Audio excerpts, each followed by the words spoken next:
আমাদের ফিজিক্সের চতুর্থ অধ্যায়ের নাম কি? আসেন, চতুর্থ অধ্যায়ের নাম হলো কাজ, ক্ষমতা ও শক্তি, অর্থাৎ ওয়ার্ক, পাওয়ার অ্যান্ড এনার্জি। এই তিনটা টপিক নিয়ে আমাদের এই বোর্ড চ্যাপ্টারটা। এই চ্যাপ্টার থেকে আমাদের ফিজিক্যালি 4 ধরনের প্রশ্ন হয়।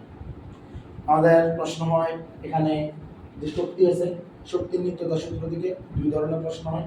আমাদের এখানে যে ক্ষমতা আছে, ক্ষমতা থেকে কর্মদক্ষতা রিলেটেড একটা প্রশ্ন হয়, আরেকটা হলো স্প্রিং এর একটা প্রশ্ন হয়। অর্থাৎ আমাদের 4টা টপিকের প্রশ্ন হয়। কয়টা? 4টা টাইপের প্রশ্ন হয়। এর ভিতরে আমরা আসেন তবে এই চ্যাপ্টারটা নিয়ে একটু আলোচনা করি। তো আমরা যদি এগুলো দেখি, আমাদের মূলত মানে পড়ালেখাগুলো কিভাবে আগাচ্ছে।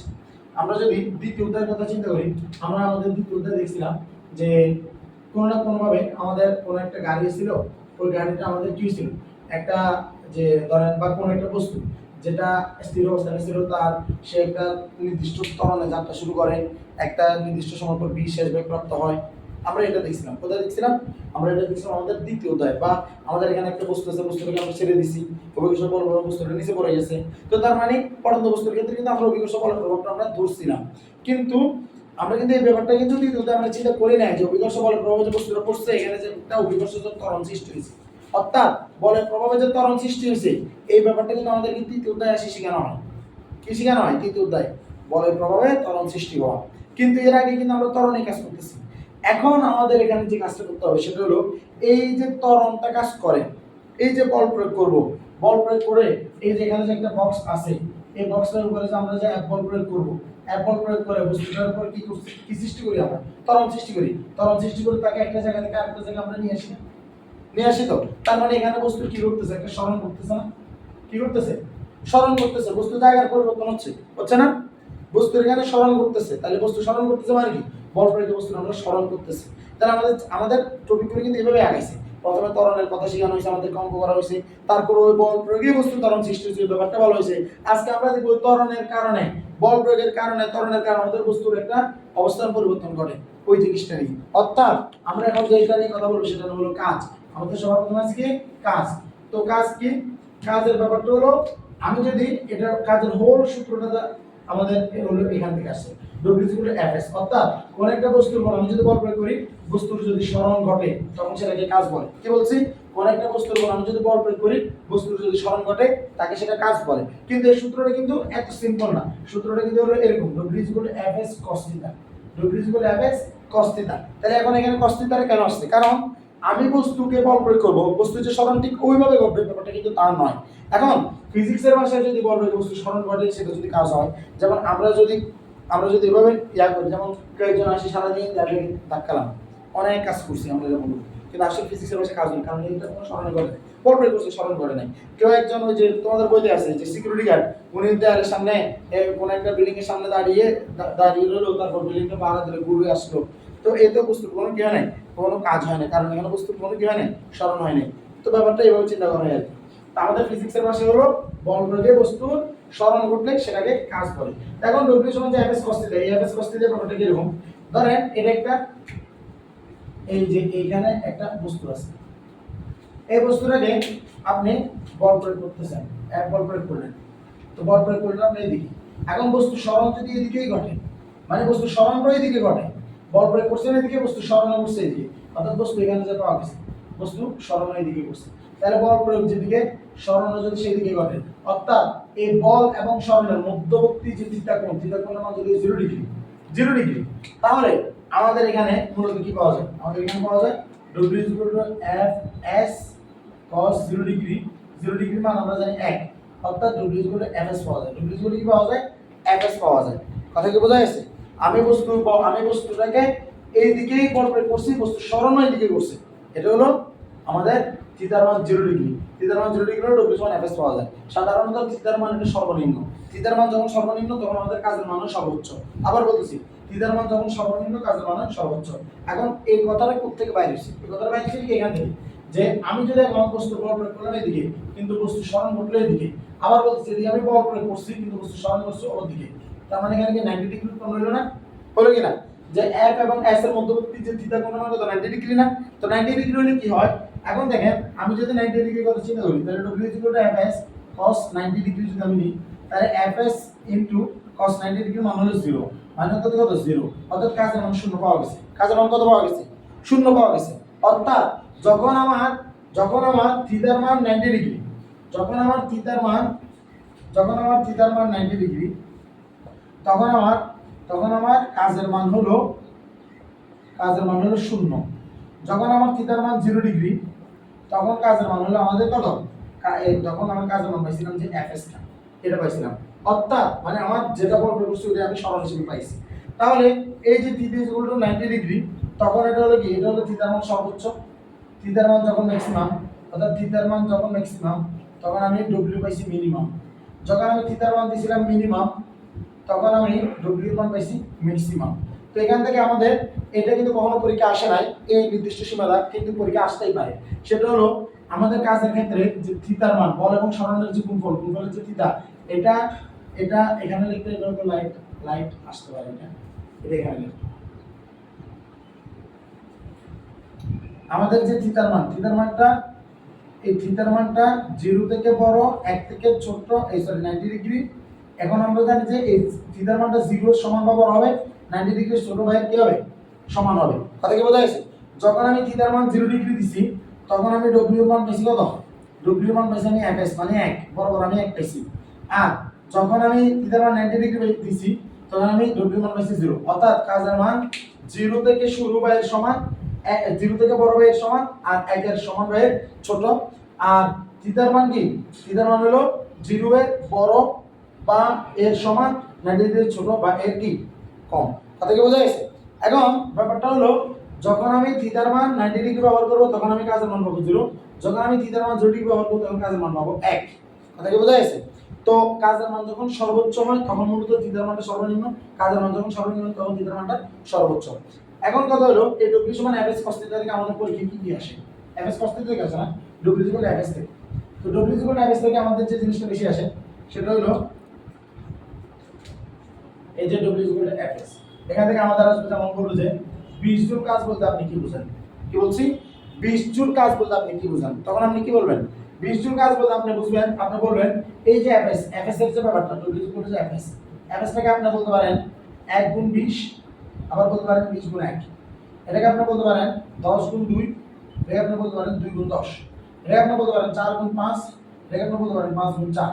তাহলে আমি যখন শুরুটাও ধরি, শুরুটা হলো সবগুলো বলের মান, আর পরেরটা সবগুলো হলো সরণের মান। ব্যাপারটাকে এইভাবে চিন্তা করেন যে 20 জুল কাজ বলতে আমরা বুঝি কোন বস্তুর উপর 1 নিউটন বল প্রয়োগ করলে 20 মিটার বস্তুটি সরণ হবে। 20 নিউটন বল প্রয়োগ করলে বস্তুটি 1 মিটার সরণ হয়। 10 নিউটন বল প্রয়োগ বস্তুটি 2 মিটার সরণ হয়। 2 নিউটন বল প্রয়োগ বস্তুটি 10 মিটার সরণ হয়। 4 নিউটন বল প্রয়োগ বস্তুটি 5 মিটার সরণ হয়। 5 নিউটন বল প্রয়োগ বস্তুটি 4 মিটার সরণ হয়। অর্থাৎ যে অঙ্কটা আমার আসবে ওটাকে আমি এরকম একটু উৎপাদকের মতো করে নিয়ে যাব, আর বলবো যে আমাকে ধরো বলা হলো, ধরো 100 নিউটন বল বলতে কি বুঝো? তখন তুমি বলবে নিউটন বল 100 জুল কাজ বলতে তুমি কি বুঝো? 1 নিউটন বল প্রয়োগে যদি বস্তুটি 100 মিটার সরণ হয়, আবার 100 নিউটন বল প্রয়োগে যদি বস্তুটি 1 মিটার সরণ হয়, আবার ঠিক তদ্রুপ 50 গুণ 2 আসে, তার মানে 2 নিউটন বল প্রয়োগে বস্তুটি 50 মিটার সরণ, আবার এই 50 নিউটন বল প্রয়োগে বস্তুটি 2 মিটার সরণ। কথা কি বোঝা গেছে? অর্থাৎ আমরা এই ব্যাপারগুলোকে এইভাবে বানাই ফেলবো। এগুলো খুব ইজি, আল্লাহর মতো আশা করি পারবেন। তবে এখানে সাধারণত গাইডগুলো ছোট্ট একটা ব্যবহার করে, তবে এই সবগুলো ধারণা রাখা উচিত, সবগুলোই তো এটা থেকে আসে। তাহলে w সমান যে fs আমরা বললাম, এইটা কি বলছে এটা আমরা বুঝছি। এখন এই যে w যে fs, এটা এবার কিছু একক নিয়ে আসেন, আমরা কাজ করি। আমরা জানি কাজ, এই কাজের একক হলো জুল। কাজের একক কি? কাজের একক জুল। তো কাজের একক জুল কি? জুল হলো এই যে, তো আগে কিন্তু কাজের একক ছিল ক্যালোরি। আমরা জানি 1 ক্যালোরি সমান 4.2 জুল। 1 ক্যালোরি সমান 4.2 জুল, যেটাকে যে হিসেবে প্রকাশ করা হয়। তাহলে 1 জুল মানে কত? সরি, 4.2 জুল মানে কত? 1 ক্যালোরি। তো 1 ক্যালোরি যদি হয়ে থাকে তাহলে 1 জুল মানে কত? 1 জুল মানে 1.4.2 ক্যালোরি, অর্থাৎ 0.24 ক্যালোরি। অর্থাৎ 1 জুল সমান 0.24 ক্যালোরি। এটা খুব ইম্পর্টেন্ট। 1 জুল 1 ক্যালোরি সমান 4.2 জুল, এটা সবাই জানে, কিন্তু 1 জুল সমান 0.24 ক্যালোরি, এটাতে কিন্তু সবার সমস্যা থাকে। কথা কি বোঝা গেছে? মনে রাখবেন এটা। তার মানে এই শক্তির এটা হলো নতুন একক, আর এটা হলো তার পুরাতন একক। কথা কি ক্লিয়ার? তাহলে ক্যালোরি জুলের সম্পর্কটা বোঝা গেছে? বুঝতে পারছো? এবার আসো তাহলে কাজের ব্যাপারটা আমাদের জন্য ক্লিয়ার। এবার এতে আসো, আমরা এতে যাবো, এদের মাত্রায় যাব। তো আমরা জানি W ইকুয়াল টু Fs। এখন F মানে হলো নিউটন, আর নিউটন মানে হলো মূলত MAS। তো MAS এর যে ব্যাপারটা, M মানে তো কেজি, এটা আমরা জানি। তারপর A মানে কত? A মানে হলো মিটার পার স্কয়ার সেকেন্ড। আর S মানে কত? S মানে মূলত এই টাইম। এই S বলতে এটা সরি আমি কি বলতেছি, metre per square second, S মানে হলো যে metre, kg metre per square second আর না S মানে হলো হ্যাঁ দূরত্ব একক হলো মিটার। তাহলে কেজি মানে কি? কেজি মানে মাস, মাস মানে m। তারপরে মিটার মানে কি? মিটার মানে লেন্থ l। তারপরে সেকেন্ড মানে কি? এটা হচ্ছে t ইনভার্স কত 2। আর মিটার মানে কত? লেন্থ। তাহলে এটা দাঁড়াচ্ছে m l s l square t inverse কত 2। এটা হলো কাজের মাত্রা, এটা হলো কাজের কি মাত্রা। বুঝা গেছে আল্লাহর রহমতে? ক্লিয়ার? এখন মাথায় রাখবেন শক্তি কাজ এদের মাত্রা কিন্তু একই। শক্তি আর কাজ এদের মাত্রা একই, এদের এককও একই, এদের এককও কি একই। শক্তির একক আগে এখন জুল, আগে হলো ক্যালোরি। শক্তির একক আগে জুল, এখন হলো কি ক্যালোরি। তো এখন আসেন আমাদেরকে যদি কাজের কথা বলা হয় আর কাজ কে বলতে পারে। এখন কাজ, কাজের যে আমরা এতক্ষণ ধরে আমরা যে জিনিসগুলো আলোচনা করছি কাজের ক্ষেত্রে, কাজের ক্ষেত্রে বেসিক্যালি কথাই বলে কাজের এর বেশি কিছু আমাদের নাই, কিন্তু কাজের সবচেয়ে বেশি আলোচনা হলো শক্তি কেন্দ্রিক। তাহলে আমাদেরকে যেতে হবে শক্তিতে আলোচনা যেতে হবে। তো আসেন আজকে আমরা শক্তি নিয়ে আলোচনা করি। তো শক্তি নিয়ে যে বিভাগটা বলা হয় সেটা হলো কাজ করার সামর্থ্যকে শক্তি বলে। কি বলছি? কাজ করার সামর্থ্যকে শক্তি বলে। কি বলছি? কাজ করার সামর্থ্যকে শক্তি বলে। তাহলে কাজ করার সামর্থ্যকে যদি আপনি শক্তি বলেন, তাহলে এই যে শক্তিটা আমাদের এখানে আমাদের বলা হয় যে শক্তির একটা নিত্যতা সূত্র আছে, যেটা খুব ইম্পর্টেন্ট। শক্তির নিত্যতা সূত্র। শক্তির নিত্যতা সূত্র কি? শক্তির নিত্যতা সূত্র হলো এই মহাবিশ্বে মোট শক্তির পরিমাণ নির্দিষ্ট এবং অপরিবর্তনীয়। কি বলছে? এই মহাবিশ্বে মোট শক্তির পরিমাণ নির্দিষ্ট এবং কি অপরিবর্তনীয়। এই মহাবিশ্বে মোট শক্তির পরিমাণ নির্দিষ্ট এবং অপরিবর্তনীয়। শক্তি কেবল এক রূপতে অন্যরূপে পরিবর্তিত হতে পারে। সরি, এই শক্তির প্রথম যে জিনিসটা হলো সেটা হলো শক্তির সৃষ্টি বা বিনাশ নেই। কি বলছি? শক্তির সৃষ্টি বা বিনাশ নেই। অনেক জায়গায় লেখা থাকে শক্তির সৃষ্টি বা ধ্বংস নেই। তো যাই হোক, শক্তির সৃষ্টি হলো শক্তির ধ্বংস নেই। শক্তি কেবল এক রূপতে অন্যরূপে পরিবর্তিত হয়। এই মহাবিশ্বের মোট শক্তির পরিমাণ নির্দিষ্ট এবং অপরিবর্তনীয়। ব্যাপারটা আপনি এভাবে চিন্তা করতে পারেন যে সেটা হলো যেমন ধরুন আমাদের যে মোটরগুলো, এই মোটরগুলো নর্মালি ওরা যে কাজ করে যে এগুলো যখন কাজ করে তখন তো ওদের বেসিক্যালি একটা শক্তি লাগে। তো এরা যখন আসে তখন ওদের শক্তি যা থাকে একদম নির্দিষ্ট একটা সময় পর্যন্ত শক্তি কিন্তু তাই থাকে। কিন্তু কত ওরা ওইভাবে কাজ করে না কেন? এটা মেইন রিজনটা হলো আগে শক্তির সম্পূর্ণ তার মানে তার যেখানে কাজ করে ওই যেটার জন্য নিয়ে আসা হয়েছে সেটাতেই সে ব্যয় করছে। কিন্তু যত দিন যায় তত আস্তে আস্তে কি হয়, এই মোটরটার সাউন্ড বেড়ে যায়, মোটরটার শরীরে কি তাপ বেড়ে যায়, ঠিক না? মোটরটা গরম হয়ে যায়। আমরা তো মোবাইলের কথা আমরা চিন্তা করি, মোট কথা আমাদের যে এনার্জিটা আছে এই এনার্জিটা কোথায় চলে যাচ্ছে? এনার্জিটা চলে যাচ্ছে ওই যে শব্দ শক্তিতে, ওই যে তাপ শক্তিতে। কথা কি ক্লিয়ার? শক্তির কনভার্সন হয়ে যাচ্ছে। ওই কারণে আমাদের যত দিন যায় তত কিন্তু আসলে জিনিসগুলো শক্তি কিন্তু কোথাও হারিয়ে যায় না। শক্তিগুলো জাস্ট রূপান্তরিত হয়। আমরা জানি আমাদের যে এই যে লাইট চলে যেটা আলো শক্তি, বিদ্যুৎ কাজে লেগে আলো শক্তি পাচ্ছি, কিন্তু আমরা আলো শক্তি পাচ্ছি তাপ শক্তি পাচ্ছি, ঠিক না? কারণ লাইট আবার হিট জেনারেট করতেছে। তো এখন যেটা এই শক্তি নিত্যতা সূত্র আমাদের কি বলছে, এই মহাবিশ্বে শক্তি সৃষ্টি বা বিনাশ নেই, শক্তি কেবল এক রূপতে অন্যরূপে পরিবর্তিত হয়। এই মহাবিশ্বের মোট শক্তির পরিমাণ নির্দিষ্ট এবং অপরিবর্তনীয়। আর সুন্দর করে বলতেছি, শক্তির সৃষ্টি বা বিনাশ নেই। এই মহাবিশ্বে মোট শক্তির পরিমাণ নির্দিষ্ট এবং অপরিবর্তনীয়। শক্তি কেবল এক রূপতে অন্যরূপে পরিবর্তিত হয়। এটা হলো শক্তির নিত্যতা সূত্র। এটা আমাদের জন্য খুব বেশি ইম্পর্টেন্ট, অনেক বেশি ইম্পর্টেন্ট, কারণ আমাদের হোল যে মানে যে প্রশ্নগুলো চলে এখান থেকে সেটা মূলত এখান থেকে আসে। তো যেটা এখন এখানে আমাদেরকে শক্তি রিলেটেড দুই ধরনের কি আছে শক্তির কথা বলা আছে। একটা নাম হলো গতিশক্তি, একটা নাম হলো বিভব শক্তি। যে দুটো নিয়ে আমরা কাজ করব, একটা হলো গতিশক্তি, একটা হলো কি বিভব শক্তি। একটা হলো গতিশক্তি আর একটা হলো বিভব শক্তি। তো আগে গতিশক্তিটা জানি, এই গতিশক্তি আর বিভব শক্তি কি? তো গতিশক্তি বেসিক্যালি হলো যে কৃত কাজ। গতিশক্তি মানে কি? কৃত কাজ মানে সম্পাদিত শক্তি, কৃত কাজ বা সম্পাদিত কাজ। তো এটাকে সম্পাদিত কাজ, এটাকে আবার ব্যয়িত কাজ বলা হয়। কি বলা হয়? ব্যয়িত কাজ। অর্থাৎ কাজ আমরা যে কাজটা করছি ওই কাজের জন্য আমাদের যে শক্তিটা ব্যয় হয় ওইটা হলো গতিশক্তি। আবার বলতেছি আমরা যে কাজটা করছি ওই কাজের জন্য আমরা যে শক্তিটা ব্যয় করছি ওইটা হলো গতিশক্তি। ব্যাপারটা খুব ইন্টারেস্টিং, আমি আপনাকে বলি। যেমন ধরেন এটা একটা টেবিল, এই টেবিলে নিচে ধরেন একটা বল আছে, এই টেবিলটা ধরেন 3 মিটারের, এই বলটা নিচে যে পড়ে আছে এটাকে আপনি উপরে এখানে রাখলেন, এখানে রাখতে আপনার একটা শক্তি খরচ হয়েছে না? যে শক্তিটা খরচ হয়েছে এটা হলো গতিশক্তি। আবার এখানে রাখার কারণে সে একটা শক্তি অর্জন করছে।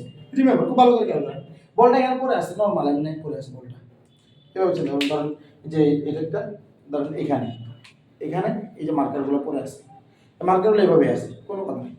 আমি এখন এই মার্কারটাকে হাত দিয়ে উপরে তুললাম, এই যে আমি যে তুললাম মার্কারটাকে, এখানে যে আমি যে একটু উচ্চতার উপরে তুললাম, এইখানে তোলার জন্য আমাকে একটা কাজ করা লাগছে, ওই কাজটা হলো গতিশক্তি, ওই কাজটাই হলো গতিশক্তি।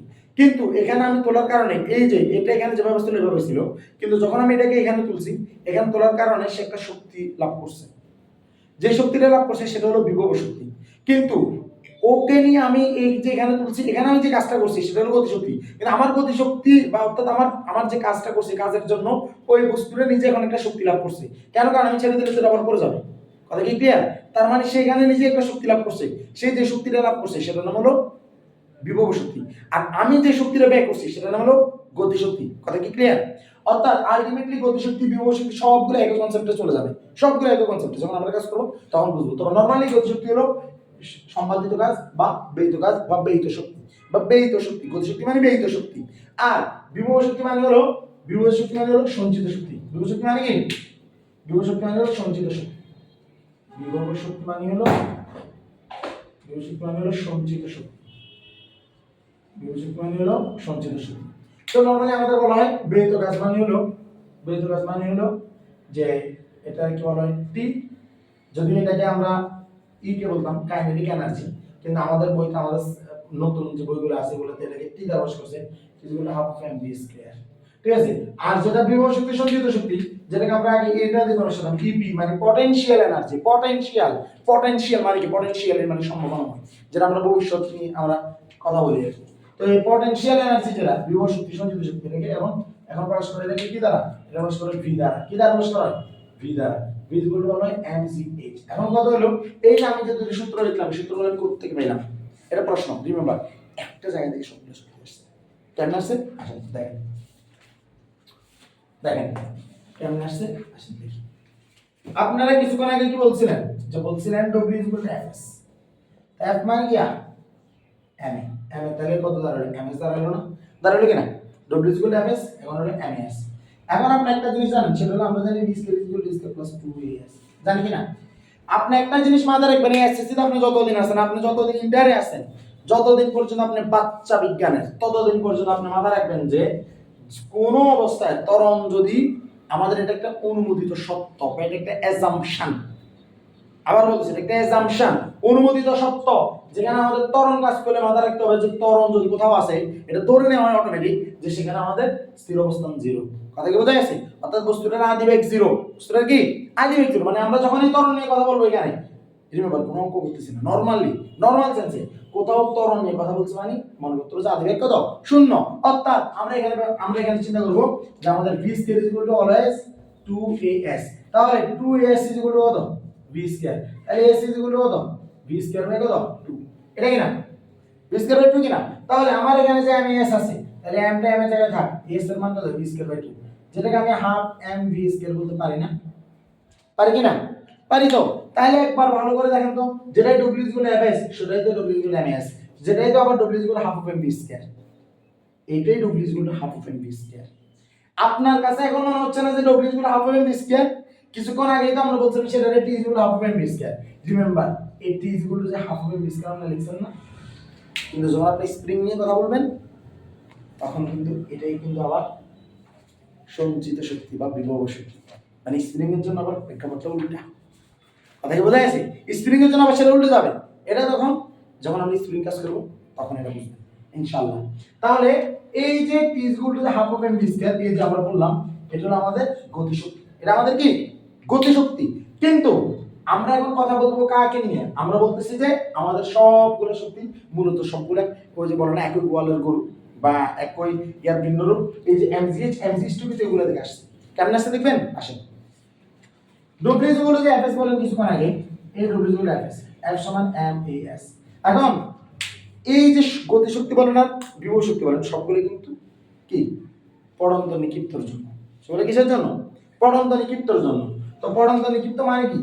এম এর জায়গায় এম থাকবে, এর জায়গায় সি থাকবে, এস এর জায়গায় এইচ থাকবে, এটাই তো, এটা না? এটা কি না? তার মানে আমাদের এটা কত হবে? mgh। ডব্লিউ ইকুয়াল কত হবে? mgh। তাহলে ডব্লিউ ইকুয়াল যেটা mgh, এটা যদি আমরা কিছু কথা বলছেন কি বিভব শক্তি বলছেন না? ভি, কথা কি বোঝা গেছে? তাহলে সবগুলো কি একটা জায়গা থেকে আসছে না? কাছ থেকে আসছে না? সবগুলো কোথা থেকে আসছে? কাছ থেকে কিন্তু আসছে, একদম সবগুলো কিন্তু কাছ থেকে আসছে। তাহলে আমাদের বিভব শক্তি মানে mgh, বারবার বলতেছি কেন? মাথায় কেটে যেতে হবে, পুরোটা কেটে যেতে হবে মাথায়। W equal to V, W equal to যেটা ছিল fs, ওটা মূলত ভি ইকুয়াল টু mgh কে নিয়ে আসে। আবার যদি যেটা ডব্লিউ ইকুয়াল fs ছিল ওটা কিন্তু আবার T equal to half of mv কে নিয়ে আসে। বেসিক্যালি ডব্লিউ মানে mgh, ডব্লিউ মানে হাফ অফ mv স্কয়ার। আমি আবার বলতেছি ডব্লিউ মানে mgh, ডব্লিউ মানে half of mv square, W মানে fs, ডব্লিউ মানে ms, ডব্লিউ মানে half of mv square, W মানে mgh। সবগুলো পুরোপুরি একই কথা বোঝা যাচ্ছে? সবগুলো পুরোপুরি একই কনসেপ্ট। তাই আসেন এখন এই বিভব শক্তি গতি শক্তির এখানে আরেকটা জিনিস দেখবেন, একদম মানে কি বলতাম মাথা নষ্ট করা জিনিস। সেটার নাম কি জানেন? সেটার নাম হলো যান্ত্রিক শক্তি। সেটার নাম কি? নাম কি এটার নাম? যান্ত্রিক শক্তি। যান্ত্রিক শক্তি। এবং কথা হলো এই যান্ত্রিক শক্তি যেটা আছে এই ব্যাপারটা অনেকে এটা ধরতে পারে না, যান্ত্রিক শক্তির কি। আসলে যান্ত্রিক শক্তি হলো অলওয়েজ মাথায় রাখবেন, কেন অনেক জায়গায় দেখবেন গতি শক্তিকে বলা হয় এটা একটা যান্ত্রিক শক্তি, আবার অনেক সময় বলা হয় যে বিভব শক্তি মানে কি এটা একটা যান্ত্রিক শক্তি। কথা বোঝা যাচ্ছে? তাহলে আসলে যান্ত্রিক শক্তি কি? যান্ত্রিক শক্তি কি? সবসময় মাথায় রাখবেন যান্ত্রিক শক্তি হলো গতি শক্তি এবং বিভব শক্তির যোগফল। যান্ত্রিক শক্তি মানে কি? মেকানিক্যাল এনার্জি মানে কি? গতি শক্তি এবং বিভব গতি শক্তি শক্তি এবং বিভব শক্তি কি? যোগফল। কিন্তু কিছু কিছু জায়গায় গতি শক্তির এই শুধু যান্ত্রিক শক্তি হিসেবে আবির্ভূত হয়, কিছু কিছু জায়গায় বিভব শক্তির এই মূল যান্ত্রিক শক্তি হিসেবে আবির্ভূত হয়। কেমনে? আসেন এটা দেখবো ইনশাআল্লাহ, এখন দেখবো ইনশাআল্লাহ। আসেন তাহলে এই ক্লাসটা অনেক দিনের কথাবার্তা একসাথে চলে আসতেছে, ঠিক আছে? তো এই ধরেন এটা একটা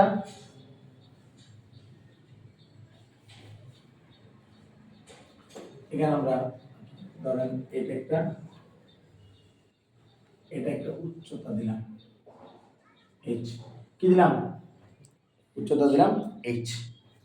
এখানে একটা বস্তু রাখলাম, m বড়ের একটা বস্তু আছে এখানে। m বড় বস্তুটা h উচ্চতায় এই অবস্থানে স্থির আছে। এই বস্তুটার একটা হলো ভূমি, এটা হলো c, আর এটা হলো b। এটা কত? b। আমাদেরকে বলবো যে আমরা এখন কি করতেছি? আমরা মূলত শক্তির নিত্যতা সূত্র প্রমাণ করতেছি। আমরা কি করতেছি? শক্তি নিত্যতা সূত্র প্রমাণ করতেছি। কি করতেছি আমরা? শক্তি নিত্যতা সূত্র প্রমাণ। শক্তি নিত্যতা সূত্র প্রমাণ করতেছি। শক্তি নিত্যতা সূত্র প্রমাণে আমাদের কি হওয়ার কথা? এ বিন্দুতে যেটা শক্তি, বি বিন্দুতে শক্তি সেটা, সি বিন্দুতে শক্তি কি সেটা। কেন আমরা তো আগেই বলছিলাম শক্তি সৃষ্টিও নাই বিনাশও নাই। তাহলে এই বিন্দুতে শক্তি যেটা আছে ওইটাই সৃষ্টি হয় নাই, ওইটা আগে থেকে আছে। বি বিন্দুতে শক্তি সৃষ্টি হয় নাই, আগে থেকে আছে। সি বিন্দুতে শক্তি সৃষ্টি হয় নাই বা বিনাশ হয় নাই, আগে থেকেই আছে। আমরা বলছি মহাবিশ্ব শক্তির উদ্দেশ্য এবং অপরিবর্তনীয়, কিন্তু আমরা এটা বলছিলাম যে শক্তি কেবল এক রূপ অন্যরূপে পরিবর্তিত হয়, বলছি না এটা? তাহলে এ বি সি তে শক্তির যে কনভার্সন মানে এনার্জির যে কনভার্সনটা হবে, পরিবর্তন হবে, ওই পরিবর্তনটা বলুন আমরা এখানে কাজ করব। কথা ক্লিয়ার? তাহলে আসেন কেমনে কাজ করে আমরা একটু দেখি। এটা আমাদের এই বিন্দু। সব সময় মাথায় রাখবেন যে আমরা এখন যেটা নিয়ে কাজ করতেছি, যে কনসেপ্ট নিয়ে আমরা আলোচনা করতেছি, এটা হলো পড়ন্ত বস্তু। এই কনসেপ্টের নাম কি? পড়ন্ত বস্তু। আমরা পড়ন্ত বস্তু কনসেপ্ট নিয়ে আলোচনা করতেছি। তো তাহলে ধরলাম যে আমাদের এখানে যে বস্তুটা আছে, m বড়ের যে বস্তুটা, এই বস্তুটা এই অবস্থানে ভূমি থেকে এই উচ্চতায় এই অবস্থানে স্থির অবস্থায় আছে। তাই এই বস্তুটাকে এভাবে চিন্তা করেন যে এটা এইভাবে আছে, এই অবস্থায় আছে। কোনো জিনিস এভাবে যদি থাকে এমন অটোমেটিক, এই যে আমি এভাবে ধরে আছি মার্কারটা, এভাবে ধরে আছি মানে এটাই হলো বিভব শক্তি। এটাই আমি জিজ্ঞেস, এটা এইচ এর মানটা কতটুকু? ভূমি থেকে এটা যতটুকু করে তুলছে। ভূমি থেকে এটা যতটুকু উপরে আছে। এখানে অনেক টার্ম আসতেছে। এখন ধরেন চিন্তা করেন, ধরেন এরা ধরেন এভাবে আছে, এখানে আছে, এখানে আছে। আমি এখান থেকে এই চুচুটা নিলাম। রিমেম্বার, আমার নিচে আবার ফ্লোর আছে না, আমার পাগুলো যেখানে দাঁড়িয়ে আছে, বিভিন্ন কনসেপ্ট আছে, কিন্তু আমরা ওইগুলো যাবো না। আমরা ধরবো যে এটাই ভূমি, এই মার্কারগুলোর জন্য ভূমি এটা, বোঝা যাচ্ছে? এটাকে আমি এই চুচুটা তুলে নিলাম, এই যেখানে তুলে নিচ্ছি না, যে কোনো, আমি আবার বলছি সেটাকে আমি তুলে নিলাম, সেখানে একটা শক্তি অর্জন করতে, সেটা কত? mgh। আমি আবার বলছি শক্তি তুলে নিলাম, শক্তি কত? mgh। আমি যদি মার্কারটা তুলে নিই, শক্তি কত? সেখানে একটা শক্তি লাভ করছে, সেটা কত? mgh। এই মার্কারটাকে আমি এখানে তুলে নিয়ে এখানে রাখলাম স্থির অবস্থায়, তাহলে ওকে কি শক্তি অর্জন করছে? mgh। কথা বোঝা যাচ্ছে? যাকেই তুলি না কেন, ধরেন আমি এই ইসরায়েলের কথা নিতে নিয়ে তাকে আমি গড় থেকে এখানে তুললাম, মানে সেখানে আছে তুললাম, তাহলে এখানে কত? কত? mgh। যে কাউকে আমি তুলে নেব, সেটা mgh। তো তাহলে আমাদের এ বিন্দুতে আমাদের ধরেন শক্তি বের করব আমরা, এ বিন্দুতে শক্তি হলো ই এ। এখানে আমরা বের করব কি? যান্ত্রিক শক্তি। কি বলবো? যান্ত্রিক শক্তি। যান্ত্রিক শক্তি মানে কি? গতি শক্তি, এই বিন্দুর গতি শক্তি আর এই বিন্দুর বিভব শক্তি, এই দুটো যোগফল। এই বিন্দুর গতি শক্তি আর এই বিন্দুর কি? বিভব শক্তি, এই দুটো কি? যোগফল। তাহলে একটা জিনিস মাথায় রাখবেন সব সময়, যে বস্তুটাকে যেহেতু আমি এই উচ্চতা এখানে বলছি, এখানে স্থির রাখছি, এখানে কিন্তু তার সমস্ত শক্তি বিভব শক্তি। আবার বলতেছি, এখানে তার সমস্ত শক্তি বিভব শক্তি, এখানে সমস্ত শক্তি কি শক্তি? বিভব শক্তি, সেখানে স্থির অবস্থানে আছে। এখন এটা প্রমাণ মনে যাচ্ছে, এটা প্রমাণ কিভাবে আসে? প্রমাণটা দেখি। আমরা বলছিলাম যে প্রমাণটা হলো ওর যেখানে স্থির অবস্থান হবে সেটা নাম জিনিস, ও এখানে আছে, ওর এখানে ভর m, তারপরে যেহেতু এটা পড়ন্ত বস্তু, তার মানে এখানে অভিষ্ট ত্বরণ কাজ করতেছে, সেটা হলো জি, অভিষ্ট বলে প্রবাহ যে ত্বরণটা সৃষ্টি হয়, অভিষ্ট ত্বরণ জি, আর হলো h উচ্চতা আছে h দিলাম। এর ভিতরে একটা জিনিস বলে রাখি, সবসময় থাকবেন, ধরেন আপনারা পরীক্ষা দিবেন, তো আমি 2026 সাল নিয়ে যেতে কথা বলতেছি। 2026 সালের টাইমলাইন হলো জানুয়ারি 1, 25, পরীক্ষা হবে এপ্রিল 1, ইনশাআল্লাহ 26। কত মাস মাঝখান দিয়ে? 15 মাস। কত মাস সময়? 15 মাস সময়। তো 15 মাস সময়ের ভিতরে জুনের যখন জানুয়ারি যখন 25 তারিখে আপনি ছিলেন, এই 25 সালের 1 জানুয়ারি, তখন আপনার জন্য পুরা টাইমলাইনটা রয়ে গেছে, পুরো 15 মাস রয়ে গেছে না, সমস্ত সময়টাই রয়ে গেছে। তার মানে আপনি একটা সময় এখনো খান নাই, তার মানে সবগুলো আপনার সম্ভাবনা, সবগুলো হলো বিভব, সবগুলো সঞ্চিত। কথা বোঝা যাচ্ছে? যেদিন আপনি পরীক্ষা দিতে বসবেন এপ্রিলের 1 তারিখ, যদি শুক্র শনিবার না হয় আর কি, ধরলাম আর কি, এপ্রিলের 1 তারিখ পরীক্ষা দিতে বসছেন, সেটা শুক্র শনিবার যে কোনো একটা দিন, আদারওয়াইজ এত ডেটটা চেঞ্জ হবে।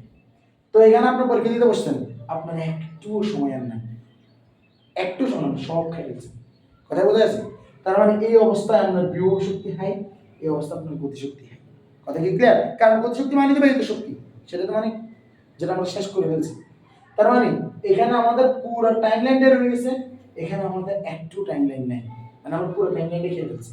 কিন্তু এখন আপনারা যেখানে আছেন, এখন আসলে কয় দিন? আজকে 7 মাস। আজকে হলো 1 জুন 25, তার মানে 6 মাস খেয়ে ফেলছি, এবং 7 মাস শুরু, 6 মাস খেয়ে ফেলছি। তো তার মানে এখানে আমরা 6 মাস খেয়ে ফেলছি, আর কত মাস আছে? 9 মাস। আর কত মাস আছে? 9 মাস। তাহলে 6 মাস যেগুলো গেছে এগুলো বিভব শক্তি, সরি গতি শক্তি, আর যে আমার বাকি আছে সেটা কি? বিভব শক্তি। কথা বোঝা যাচ্ছে? তার মানে আমরা এখন এমন একটা অবস্থানে আছি যেখানে বোথ এনার্জি আর অ্যাক্টিভ। কথা বোঝা যাচ্ছে? দুইটা এনার্জি এখানে কি ক্রিয়াশীল। তার মানে আমাদের এখানে যে বিন্দু আছে, বিন্দুতে দুইটা শক্তি ক্রিয়াশীল হতে পারে।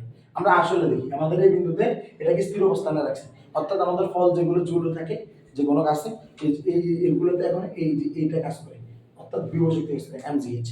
কিন্তু এখানে গতিশক্তিটা তো আমরা জানি, গতিশক্তিটা এখন এখানে জিরো, এটাকে আমরা ম্যাথমেটিক্যালি আমরা বসাবো, আমরা এটুকু বুঝতে পারছি এখানে কোনো গতিশক্তি নেই, কারণ সেটা একটা দূরত্ব অতিক্রম করে নাই, একটু উচ্চতা অতিক্রম করে নাই, এটা জিরো। কিন্তু কত এটা কেমনে ম্যাথমেটিক্যালি কেমনে দেখাবো? দেখেন আমরা শিখছিলাম কি যেগুলো হলো হাফ অফ mv স্কয়ার, তাহলে হাফ এর জায়গায় হাফ থাকে, m এর জায়গায় m থাকে, v স্কয়ার মানে আপনি জানেন u square plus 2gh, v square মানে v স্কয়ার প্লাস 2gh। যখন আপনি চতুর্থ অধ্যায় কাজ করতেছেন পরন্ত বস্তু নিয়ে, আপনাকে এটা ধরেই নিতে হবে যে v এর মান অলওয়েজ 0। আমি আবার বলতেছি, যখন আপনি পরন্ত বস্তু নিয়ে কাজ করতেছেন তখন আপনাকে ধরেই নিতে হবে u এর মান কত? Always zero. তার মানে আমার এই ইউ নাই, আমার ইউটা নাই, এটা বাদ। এর বাকি রয়েছে কত? 2gh না? b স্কয়ার মান কত? 2gh। পড়ন্ত বস্তুর জন্য অলওয়েজ, পড়ন্ত বস্তুতে always b square equal to 2gh। এখন কত হলো? h তো h না, কেন? কারণ h তো হলো সেটা যেটা সে অতিক্রম করে ফেলছে, ঠিক না? গতিশক্তির জন্য উচ্চতা হলো সেটা যেটা সে অতিক্রম করে ফেলছে। আবার বলতেছি গতিশক্তির জন্য উচ্চতা হলো সেটা যেটা সে ব্যয় করছে। এখানে কি কোন উচ্চতা সে ব্যয় করছে? কোন উচ্চতা গত হইছে? একটুকু উচ্চতা এখানে গত হয় নাই। অর্থাৎ এখানে h এর মানটা কত? h এর মানটা 0। তাহলে 0 পুরোটার সাথে এটা পুরোটা 0 গুণ হলে 0 হয়ে যাবে না? 0 হয়ে যাবে না? তার মানে আমাদের এটা 0। অর্থাৎ e মানে কত? mg কত? h। mg কত? h। এখন দেখেন তো এইটা, এই যে এই বিন্দুতে মোট শক্তির এই যে যান্ত্রিক শক্তি না? যান্ত্রিক শক্তি মানে গতিশক্তি এবং বিভব শক্তির যোগফল না? কিন্তু আমার এখানে কোনো গতিশক্তি আছে? তাহলে এই অবস্থানের জন্য যান্ত্রিক শক্তি মানে কি শক্তি? বিভব শক্তি না? এখানে যান্ত্রিক শক্তি মানে বিভব শক্তি। আপনি যদি একা বলেন বিভব শক্তি মানে যান্ত্রিক শক্তি, তাহলে আপনাকে উল্লেখ করতে হবে এই উচ্চতায় কোন একটা বিন্দু যদি স্থির থাকে তখনই যান্ত্রিক শক্তি বিভব শক্তি। কথা বোঝা গেছে? এটা স্যার কিন্তু বলা যাবে না, কোনোভাবেই বলা যাবে না, কোনোভাবেই না। যান্ত্রিক শক্তি মানে গতিশক্তি এবং বিভব শক্তির যোগফল।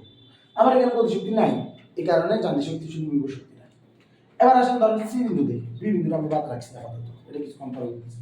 সি বিন্দুতে আসেন, তো সি বিন্দুতে যদি আমি আসি তাহলে এখানে আমার tf = t + b, এখানে আমি মান পাচ্ছি কত? mgh না? 0 + mgh, আচ্ছা mgh দিলাম। শক্তির একক কি? জুল। শক্তি আর কাজের একক সেম, মাত্রা সেম, সব সেম। এবার আসেন সি বিন্দু, সি বিন্দুতে কি? সি বিন্দুর গতিশক্তি যোগ সি বিন্দুর বিভব শক্তি। কি বলছি? সি বিন্দুর গতিশক্তি যোগ সি বিন্দুর বিভব শক্তি। এখন এই অবস্থায় আছে, সে সমস্ত উচ্চতায় কভার করে গেলে সি অবস্থায় আসছে। এখন বস্তুগুলোকে আমি এখান থেকে ছেড়ে দিলাম, সেখানে আসছে। তার মানে সে উচ্চতা কভার করে ফেলছে না? তার কি আর কোন উচ্চতা বাকি আছে? একটুও বাকি আছে? একটুও বাকি নাই। পরীক্ষা দিতে বসছো, প্রিপারেশন করতে গিয়ে হ্যাঁ অনেকে আছে যারা আবার পরীক্ষার সময় বাথরুমে যে প্রিপারেশন আছে না, ওরকম অনেক আছে না, আমরা তাদেরকে বিবেচনা করবো না, ঠিক আছে? তো টিসি মানে কি? হাফ অফ কত? mv স্কয়ার প্লাস বিসি মানে কি? mgh। mgh কত? mgh। কিন্তু আমরা তো জানি এখানে এখানে তার সমস্ত শক্তি কিন্তু কি, মানে এখানে তার সমস্ত উচ্চতাই কিন্তু কি গত হয়ে গেছে। সমস্ত উচ্চতা গত হয়ে গেছে মানে কি? একটু উচ্চতা নাই, সে আর পাড়ি দেওয়া। অর্থাৎ তার এখানে h এর মানটা কত হবে? 0। তার মানে এটা পুরোটা 0 হয়ে যাবে না? পুরোটা 0 হয়ে যাবে তো। তাহলে আমাদের ইসি তে কত? হাফ অফ mv স্কয়ার কাজ করতেছে। এখন হাফ অফ mv স্কয়ার মানে কি আমরা জানি না? তাহলে এটা তো 0, এটাকে আমরা এই পাশে লিখি 0। হাফ অফ mv স্কয়ার সমান আমরা জানি m এর জায়গায় m, v স্কয়ার মান আমরা জানি always v square plus 2gh, u 0 না? u কে কোনোদিনও কাউন্ট করা যাবে না পড়ন্ত বস্তুর ক্ষেত্রে, কোনোদিনও কাউন্ট করা যাবে না। সে স্থির অবস্থান থেকে কোন একটা h উচ্চতা থেকে স্থির অবস্থান থেকে সে পড়ছে, স্থির অবস্থান থেকে অলওয়েজ u এর মান 0। তাহলে 2g এখানে যদি h পুরোটা আসবে, কেন h পুরোটা আসবে? কারণ সে পুরো h পর্যন্ত কভার করছে না, এটা করছে। তাহলে এই যে 2 2 কাটা কেটে দেন, তার মানে কত? mgh আসে। কত আসে? mgh। তাহলে এখানে থাকে mgh জুল। তাহলে সি বিন্দুর মোট শক্তি বাইরে আসে, কিন্তু সি বিন্দুতে কি আমাদের বিভব শক্তি ছিল না? তাহলে সি বিন্দুর মোট শক্তি বলতে কি গতিশক্তি বোঝায় না? তাহলে যান্ত্রিক শক্তি মানে কি? গতিশক্তি না? যান্ত্রিক শক্তি মানে বিভব শক্তি না? যান্ত্রিক শক্তি মানে গতিশক্তি, যান্ত্রিক শক্তি মানে বিভব শক্তি, যান্ত্রিক শক্তি মানে গতিশক্তি। এই দুইটা টার্মে ভিন্ন। এবার আসেন এই বস্তুটা কি, এখানে তো এই অবস্থানে আমরা সিও বের করছি, নরমালি বের করছি যে বস্তুটা ফাঁকা দিয়ে গেল। তা এখন বস্তুটা এবার চিন্তা করেন যে বস্তুটা এখানে পড়বে, এখানে পড়বে না? তো এই পড়ার মুহূর্তে আমি ওকে ধরে ফেললাম এখানে। আবার বলতেছি যে এই জায়গাটাতে আমি এটাকে কি করলাম, ঠিক এই যে অবস্থানে তার শক্তিটা আমি বের করতে গেলাম। এই অবস্থানে বস্তুটা কিন্তু এটা এমন একটা অবস্থান যে অবস্থানে সে এই থেকে বি তে আসতে x দূরত্ব অতিক্রম করছে, ধরলাম x দূরত্ব অতিক্রম করছে, আর বি থেকে সি তে তার টোটাল উচ্চতা থেকে x দূরত্ব বাকি আছে। এই টোটাল সরি এই যে এটা কত? x না? এই টোটাল উচ্চতা ছিল কত? h। এখন সে a থেকে b তে নামার সময় x দূরত্ব পার হয়েছে, তাহলে তার উচ্চতা বাকি আছে কত? h - x। তার মানে এখানে তার দুইটা শক্তি গতি কি ক্রিয়াশীল, কারণ তার এখানে এসে এমন এখন একটা অবস্থান আছে যেখানে সে কিছু দূরত্ব পার হয়ে আসছে, আবার কিছু উচ্চতা বাকি আছে।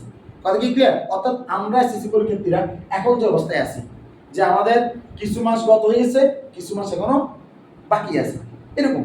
তো তাহলে আমাদের বি বিন্দুতে যদি আমরা যদি মোট শক্তিতে যাই, তাহলে ই বি, তাহলে টি বি আর হলো ভি বি।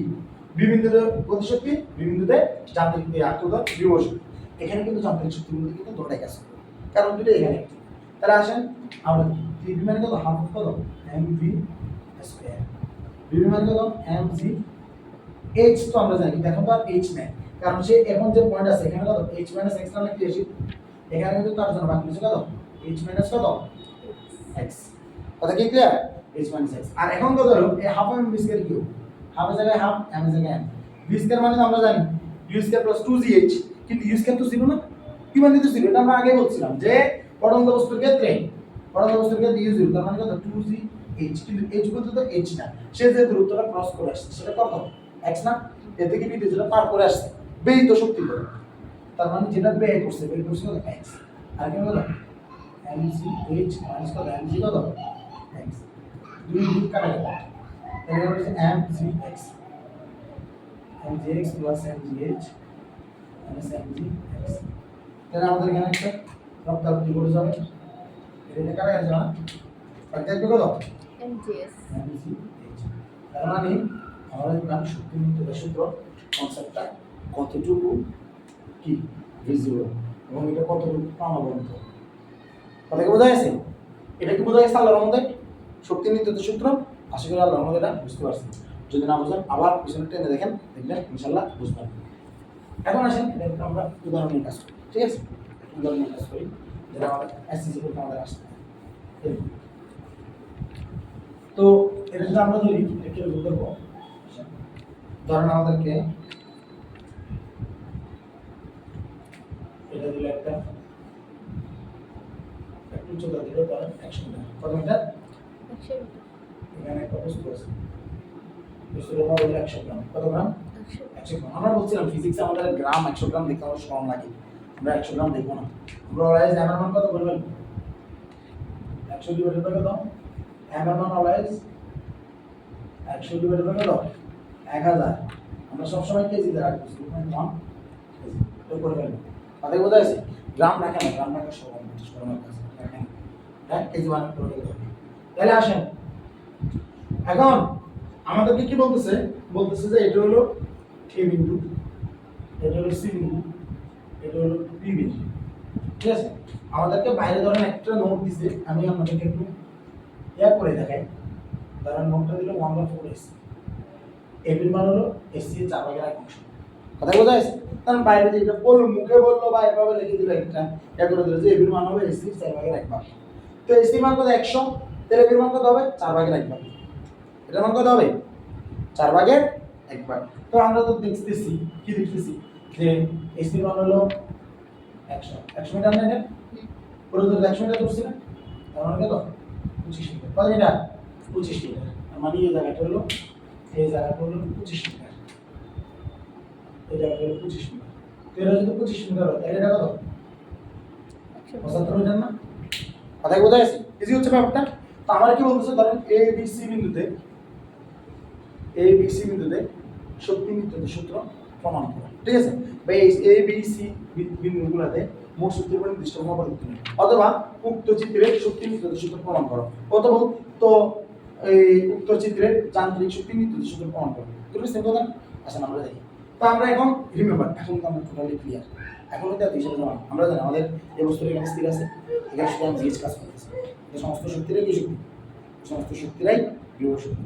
এই যে ভূমিতে পড়ে আছে বস্তু এইগুলা এমাত্রগুলো, এগুলো সমস্ত শক্তি কিন্তু গতিশক্তি, এখানে কিন্তু আমি জিএস কাজ করতেছি, ঠিক আছে? আর এটাকে যদি আমরা যদি ছেড়ে দিই তাহলে এই যে অবস্থানটা আছে না, এই অবস্থানে কিন্তু তার এই উচ্চতা এবং এই উচ্চতা দুটোই কাজ করতেছে, কথা বোঝা গেছে? এটা নিয়ে আমার কাজ করতে আসে। তাহলে এই বিন্দুতে মোট শক্তি P A plus B A, তো আমাদের টি এর মান এখানে 0 বসাবো না, বসাবো কিনা আগে বসাবো। বি এর মান হলো এম জি কত এইচ, এম এর মান কত 0.005, এটা 0, এম এর মান হলো 0.1 কেজি, এটা আগে থেকে করা আছে। জি এর মান কত 9.8, এইচ এর মান কত 100। তাহলে উপরে নিচে 2 0 10 এখানে 10 10 100 তাহলে 10 10 কাটা গেল তার মানে 8 নম্বর জুল কত জুল 8 নম্বর জুল এবার আসেন বি বিন্দু সি বিন্দুটা করে এটা সহজ কারণ আমরা আগে তোমাদের এগুলো নিয়ে ব্যান্ডাম করছি এখন যদি না বসে সমস্যা না এটা তো আমরা জানি হাফ কত এম ডি স্কয়ার এটা কিন্তু লিখতে হবে আর এটাকে একবারে 0 লিখতে হবে half of M D square তারপর লিখতে হবে হাফ অফ এম এর মান কত 9 পয়েন্ট কত সরি এম এর মান হলো 0.1 বি স্কয়ার মান কত 2 জি এইচ এস এর মান কত 100 প্লাস কত 0 তাহলে 2 2 কাটা গেল 0.1 গুণ 9.8 গুণ 100 যেটা এখন কোন কাজ করছি দেখুন এটা কারণ হচ্ছে বুঝাইছে বুঝাইছে রিমেম্বার এটার পরে কিন্তু এটা করব এটা কিন্তু আমি করে ফেলতেছি বোঝানোর জন্য আমি আগে করে ফেলতেছি আর বি বিন্দুতে মশক টিবি প্লাস কত বিবি আপু কত এম বি স্কয়ার বিবি মান কত এম জি কত